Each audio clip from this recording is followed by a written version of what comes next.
आज के इस वीडियो में हम बात करने वाले हैं पनडुब्बी या सबमरीन में रहने वाले सैनिकों के जीवन के बारे में। दोस्तों, एक सबमरीन यानी पनडुब्बी जो कि हर समय पानी में रहती है, उसमें रहने वाले सैनिकों को कितनी परेशानियों का सामना करना पड़ता होगा ये हम और आप शायद सोच भी नहीं सकते हैं। इन सैनिकों को खाने से लेकर सोने तक अलग अलग परेशानियों से गुजरना पड़ता है। दोस्तों, ये तो हम सभी जानते हैं कि आज जो हम अपने घरों में सुरक्षित और चैन से बैठे हुए हैं, ये सिर्फ हमारी सेना की बदौलत है। दोस्तों, हमारे देश के जवान जमीन या आसमान से ही नहीं बल्कि पानी के अंदर से भी हमारी सुरक्षा करते हैं। समुद्र के गहरे पानी में हजारों फीट नीचे पनडुब्बियों में से नौसेना के जवान हर पल अपने देश के नागरिकों की सुरक्षा में तैनात होते हैं। लेकिन क्या आपने कभी सोचा है कि हर पल पानी में रहने वाली इस पनडुब्बी में रह रहे सैनिकों का जीवन कैसा होता होगा? दोस्तों, नौसेना में सैनिकों को 2 लेवल्स पर जिम्मेदारी सौंपी जाती है। पहली पानी के नीचे और दूसरी पानी के ऊपर। और समुद्र के गहरे पानी में हजारों फीट नीचे सैनिकों को पनडुब्बी या सबमरीन में तैनात किया जाता है। दोस्तों, इस सेवा के लिए सैनिकों का चयन अलग अलग डिवीजन से उनकी इच्छा, ट्रेनिंग और मेडिकल मानकों के आधार पर किया जाता है। लेकिन दोस्तों, पानी के अंदर पनडुब्बियों में रह रहे सैनिकों का जीवन उतना आसान नहीं होता जितना कि ऊपर से नजर आता है। वो कहावत तो आपने सुनी ही होगी कि दूर के ढोल सुहाने।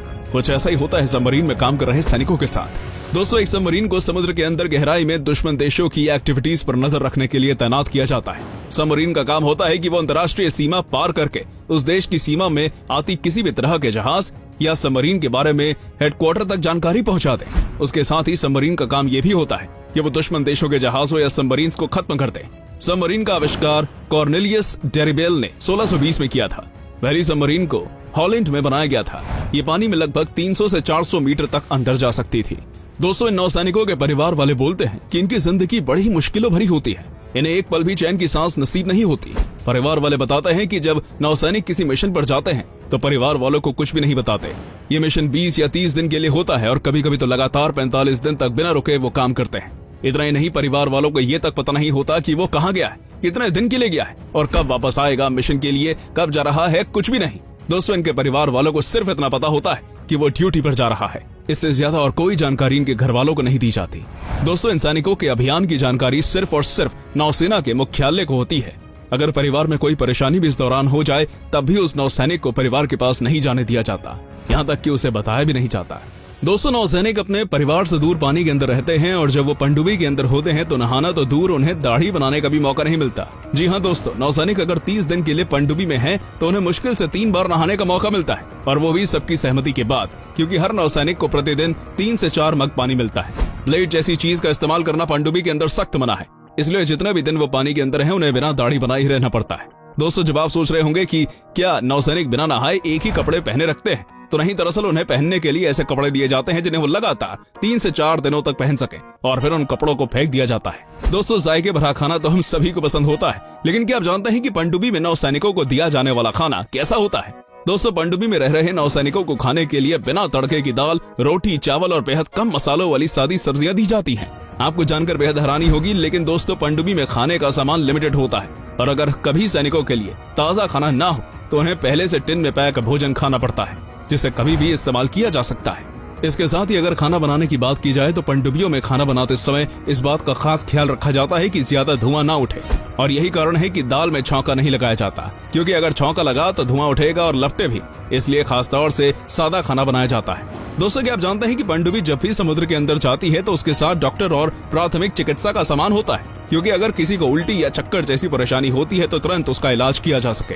दोस्तों, पनडुब्बी में सोने के लिए 2 कंपार्टमेंट्स होते हैं, और कभी कभी कुछ नौसैनिक वहां भी सोने के लिए जाते हैं जहां मिसाइल और टॉर्पीडोज रखे होते हैं, क्योंकि दोनों कंपार्टमेंट्स का तापमान गर्म होता है, जबकि जहां मिसाइल और टॉर्पीडो रखे होते हैं वहां का तापमान थोड़ा सा सर्द होता है। इसलिए नौसैनिक वहां भी सोने के लिए जाते हैं। दोस्तों, सूरज की रोशनी और एक अच्छी नींद की आपके जीवन में क्या कीमत है? शायद ज्यादा कुछ नहीं, क्योंकि ये दोनों ही चीजें आपको आसानी से मिल जाती हैं। लेकिन सबमरीन पर ऐसा मुमकिन नहीं है, क्योंकि पनडुब्बी समुद्र में हजारों फीट नीचे होती है। इसलिए पनडुब्बी के अंदर सूरज की रोशनी नहीं आती, जिसकी वजह से जब वो समुद्र की सतह पर आती है तो बाहर आते समय नौसैनिकों को हाथ पैरों में जकड़न, ऐंठन और ठिठुरन जैसी परेशानियों का सामना करना पड़ता है।